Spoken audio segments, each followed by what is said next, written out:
Très heureuse de vous savoir nombreux pour vous informer, Madame, Messieurs. Bienvenue dans cette nouvelle session d'information du Journal de la Ville, dont voici les titres.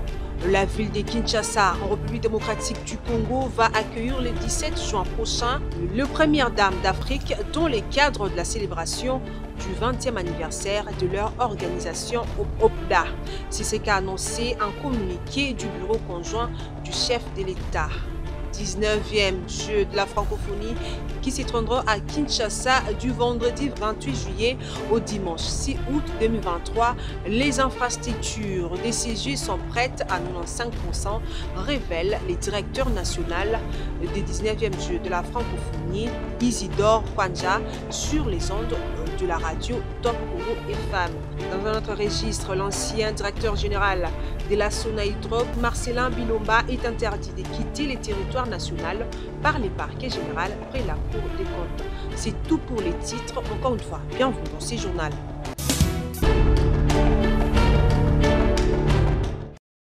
Par les canaux de son ministre de Communication et Médias, Patrick Muyaya, le gouvernement congolais a annoncé ce mardi 13 juin le retrait de la MONUSCO de la RDC dans les 6 mois prochains. Cette confirmation a été faite par les autorités congolaises après des échanges avec les secrétaires adjoints de l'Organisation des Nations Unies ONU chargé du maintien de la paix, Jean-Pierre Lacroix, au sujet du retrait de cette mission onusienne en RDC. Il ressort en effet que le retrait de la MONUSCO présente en RDC depuis plus de décennies est prévu dans 6 mois. Pour les autorités congolaises, il s'agit d'une étape historique pour la RDC. Échange constructif entre les autorités de la RDC et Jean-Pierre Lacroix, secrétaire général adjoint de l'ONU chargé du maintien de la paix. Le retrait de la MONUSCO dans 6 mois est une étape historique pour notre pays et nous travaillons ensemble à une transition efficace, a indiqué le ministre de la Communication et des Médias de la RDC, Patrick Muyaya. Le gouvernement congolais s'est engagé depuis le 15 novembre 2022 sur un plan de retrait à la suite de plusieurs réunions qui se sont tenues autour du président de la République, Félix-Antoine Tshisekedi, après les événements malheureux que le pays a connus il y a quelques mois. Au cours de ces échanges, les deux parties avaient convenu de travailler sur le plan de retrait avec la MONUSCO, y compris pour recourir le délai. On rappelle, fin juin 2022, deux manifestations anti-MONUSCO étaient organisées par les jeunes en colère dans les villes de Goma, Beni Butembo et d'autres du Sud Kivu pour réclamer le départ de cette force onusienne. La force de maintien de la paix des Nations Unies dans le pays, accusée de ne pas avoir pris de mesures pour mettre fin à l'insécurité à l'est de la RDC en dépit d'un effectif d'au moins 20 000 casques bleus et plusieurs décennies de présence dans le pays.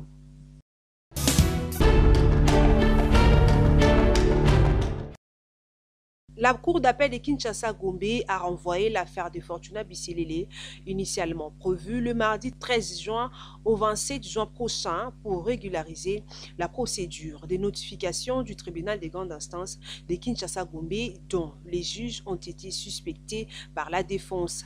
Le tribunal de grande instance de Kinshasa-Gombe étant récusé pour suspicion légitime n'en est pas encore notifié, ce qui n'a pas permis à la défense de plaider la cause, explique maître Jean-Claude Moulingenia, avocat de Fortuna Bisilele. Il y avait une irrégularité par rapport à la forme parce que la Cour d'appel n'a pas notifié la date d'audience au tribunal de grande instance de Kinshasa-Gombe qui est en réalité opposé dans cette cause en suspicion légitime contre messieurs Bisilele. Maître Jean-Claude Moulingenia revient aussi sur les raisons qui ont milité pour cette requête. Messieurs Bisilele avaient suspecté le tribunal de grande instance de Kinshasa-Gombe et avait sollicité devant la cour d'appel le renvoi des juridictions parce qu'il avait réalisé après analyse de plusieurs éléments objectifs et que la bonne administration de la justice était remise en cause. Il ne pouvait pas être dans les conditions de profiter d'un procès équitable. Voilà pourquoi il avait suspecté les tribunaux. Notez que Fortuna Bisilele, ancien conseiller privé du président de la République Félix-Antoine Tshisekedi, a été arrêté le 14 janvier dernier par l'Agence nationale national des renseignements ANER et gardé à vue pendant 6 jours. Il a ensuite été transféré au parquet général le 20 juin.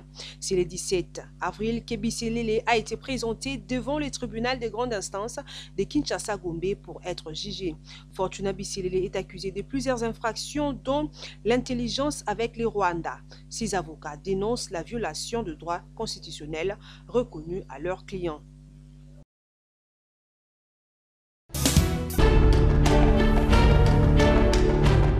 Démarrer les interventions. Le rendez-vous électoral 2023 en République démocratique du Congo, la plateforme Agir pour les élections transparentes et apaisées AETA veut voir les mouvements associatifs congolais y répondre activement et cela d'une manière responsable. C'est dans ce sens que l'AETA les offre un cadre d'analyse et de réflexion pour la construction des stratégies de mobilisation et revendications citoyennes novatrices, efficaces, efficientes, capables d'influencer l'action de la gouvernance au profit de la population congolaise. Et c'est dans un atelier ouvert ce mardi 13 juin 2023 dans la salle Kundelungu de l'immeuble territorial à Kinshasa. Jérôme Bonso Mwamba est secrétaire permanent de l'AETA. Nos revendications doivent porter sur le processus électoral, le budget du processus électoral, la loi de finances, qu'est-ce que le Parlement a prévu pour le financement des élections.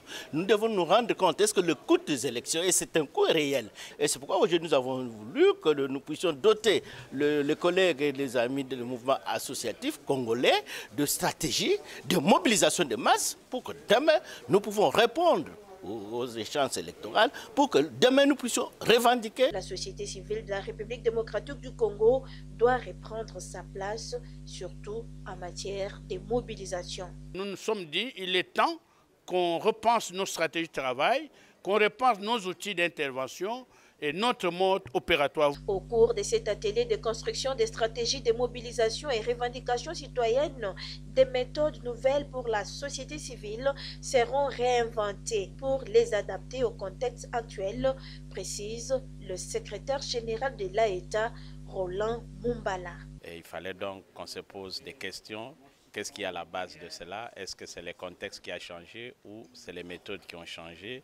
Et que faire pour essayer de réinventer des méthodes qui soient adaptées au contexte actuel afin que le gouvernement sache qu'en face, il y a une population organisée en société civile qui est vigilante. La société civile congolaise a péché bien sûr, en pensée, en parole, en action et par omission, reconnaissent-elles, mais cette fois-ci avec l'Agir pour les élections transparentes et apaisées, va reprendre son rôle comme dans les temps de la quête de l'indépendance, de la conférence nationale souveraine et du dialogue de la Saint-Sylvestre, pour ne citer que cela.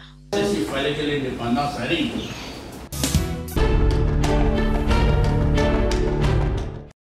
L'insécurité dans la ville-province de Kinshasa et dans les Kwamout préoccupe au plus haut point les Congolaises et les Congolais. Pour Maître Douli Muntu, analyste politique, l'État congolais a la plus grande responsabilité. Bon, en tant que Kinois, je reste ici. J'habite Kinshasa. Tout ce vague de choses, nous entendons l'insécurité. Il y a des colonnes à gauche. Et aujourd'hui, c'est tellement perfectionné. Nous avons maintenant ces systèmes d'enlèvement que nous devons faire en sorte de suivre et de savoir comment nous allons faire. Bon, nous avons donné les propositions bien avant pour dire que nous devons savoir comment identifier les taximens. Or, dans notre esprit, nous voudrions sécuriser tout le monde. Quand je monte dans un taxi, que ces taxis soient vraiment identifiés par un numéro visible même la nuit, ça pouvait me permettre, même si je suis enlevé et qu'on me relâché après, que j'ai même l'idée de ces taxis qui m'ont transporté quel numéro. Et en plus, il y a aussi un autre phénomène. Avoir un taxi, c'est bien. Avoir un numéro lumineux qui va permettre à ce même la nuit que ces numéros soient vraiment visibles, c'est bien. Mais les documents de ces taxis, vous allez vous rendre compte que ces taxis qui a un numéro lumineux a pour propriétaire le premier acheteur qui a vendu à 10 personnes avec des actes de vente sans qu'on puisse, n'est-ce pas, déposer au niveau du service des immatriculations pour modifier la modification en ce qui concerne l'enregistrement. Si du moins on pouvait s'organiser dans ce sens-là, ça va vraiment nous aider à sécuriser en ce qui concerne les enlèvements. Parce que les enlèvements, c'est très terrible. Et on nous apprend même par même les taxis-bis. Parce que nous, à un certain moment, on se disait, si les taxis deviennent dangereux, alors optons pour les taxis-bis. Moi, votre serviteur, à un certain moment, si je n'ai pas les transports, ma propre voiture, j'utilise des D107, des esprits de vie, des transco. Je ne suis pas en train de faire la publicité, mais en tout cas, c'est pour ma sécurité. Donc, il faudrait que la police essaie un peu de multiplier les efforts pour savoir comment démanteler ces réseaux. Et nous avons demandé à ce que le gouvernement fasse attention avec la prolifération des conflits coutumiers. Or, ces conflits coutumiers peuvent trouver les réponses, même au niveau du secteur, peuvent trouver facilement des réponses, même au niveau du, que nous appelons des territoriales, c'est-à-dire des territoires, des administrateurs du territoire. Mais aujourd'hui, vous allez vous rendre compte, même les gouverneurs sont dépassés par des petits conflits coutumiers. Pourquoi ils sont dépassés plutôt? C'est justement parce qu'ils ont des tendances, ils sont des juges et arbitres, c'est-à-dire ils sont des partis, juges et partis. Donc voilà ce qui se passe dans nos conflits. Or, nous avons toute une loi protégeant le régime, statut des chefs coutumiers. Donc si vous n'êtes pas dans la lignée, je crois peut-être l'État va vous signifier pour dire que monsieur est quitté ici parce que ce n'est pas chez toi. Ça, c'est l'État qui doit faire ça. Parce que le pouvoir coutumier, c'est un pouvoir d'acceptation. C'est-à-dire, c'est l'État qui accepte tel est coutumier, tel est chef, tel est de la famille régnante. Pourquoi? Nous avons des archives. C'est depuis le temps colonial que ces archives restent. On sait que M. Moubenga Davin, c'est son père qui était chef coutumier. On sait que le papa de M. Davin Moubenga, c'est le grand-père de Moubenga qui était chef coutumier. On sait, cette lignée-là, ça existe. Et ils ont les archives. Mais ils vont venir compliquer pour dire que, non, écoutez, nous avons un adhérent, il est influent dans ces cités, et dans cette cité, il est influent dans tes territoires, il est influent dans ces villages, comme il est de notre parti politique. Donc il faudrait maintenant les pousser à devenir chef. Tu vois, voilà les causes.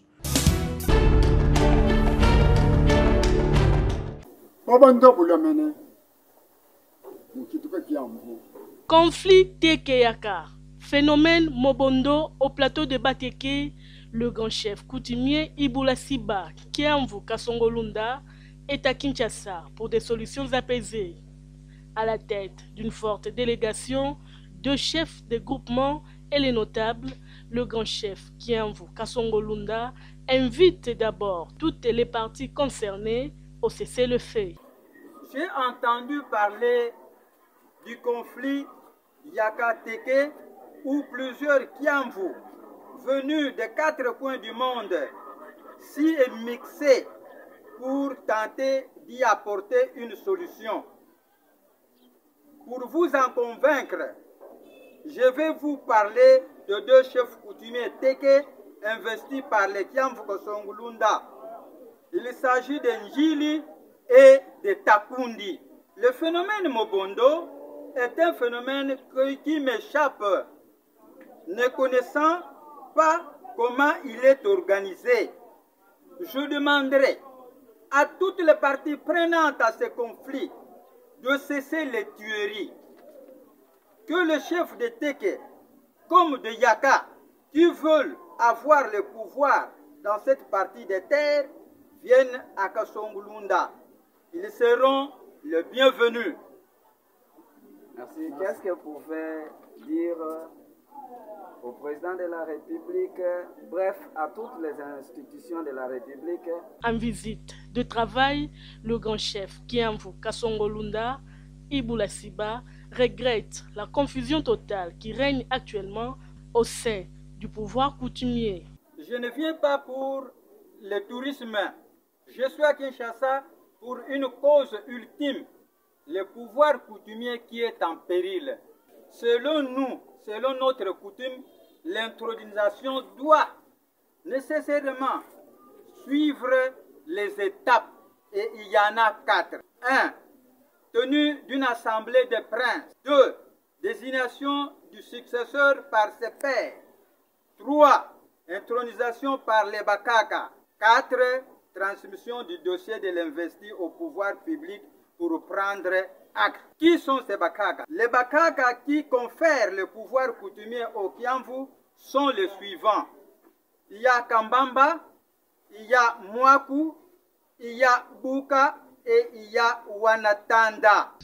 Pour mettre fin à cette confusion et au conflit Tekeyaka, le grand chef Kasongolunda propose ce qui suit. Que ce qui appartient à César revienne à César et ce qui est à Dieu, C'est comme ça que nous, grand chef Kasongolunda, demandons à toutes les autorités du pays de respecter la coutume telle laissée par nos ancêtres. Que la coutume investisse et que le pouvoir public prenne acte.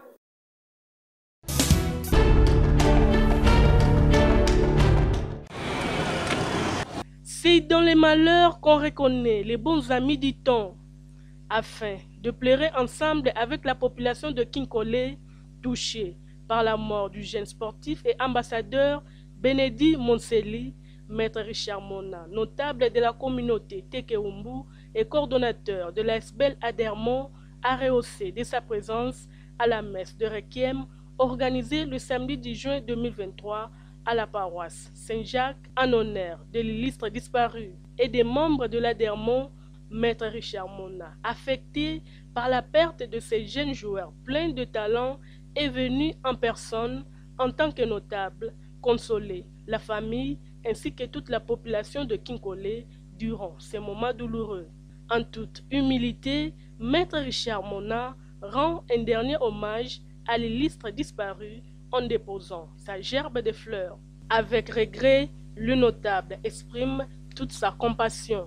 Là où se trouvent les intérêts de la jeunesse, moi, je m'intéresse souvent. Ici, dans ce cadre qui nous réunit en ce jour, de rien autre, nous avions perdu notre ambassadeur, un joueur de grande renommée, Monseli Benedi, un joueur de l'Union sportive de Maniema. Donc, je me retrouve ici, c'est par rapport au temps notable de cette commune ainsi que du plateau de Bateke. D'une douleur à l'autre, Maître Richard Mona est également affecté par le décès du chef coutumier mort décapité récemment au village Pongweme, dans la commune de Maluku, et au déplacement en masse de la population pour Kinshasa suite au conflit Tekeyaka qui sévit au plateau de Bateke. Le plateau de Bateke est en fait, il y a nos frères et sœurs qui se sont déplacés, déportés de leur milieu naturel. Ils se retrouvent ici à Kinshasa. Nous venons de perdre un grand chef de village Mpouengwene dans la commune de Maluku qu'on a décapité par les assaillants en tant que notable. Je ne sais ce n'est que me référer au président de la République, Félix Tshisekedi. Je suis optimiste que la paix reviendra et que mes frères qui sont indépendants vont retourner. Juste après les dépôts des gerbes de fleurs, Maître Richard Mona, notable de la communauté Tekeumbu et coordonnateur de la SBL Adermont, a accompagné la famille du défunt jusqu'à la dernière demeure au cimetière Nécropole de l'Éternité, dans la commune de Lansele, désormais nouvelle adresse pour ces jeunes joueurs.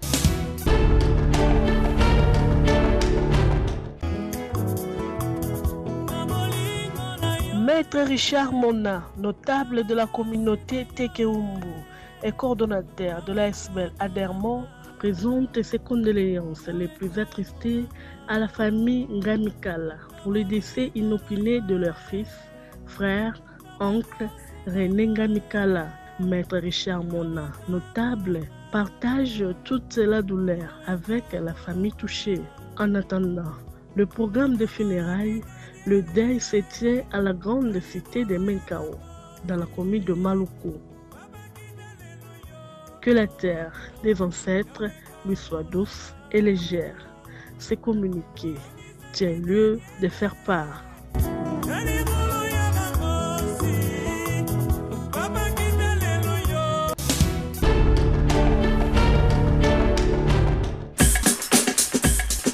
Fin des éditions d'information. Merci de nous avoir suivis.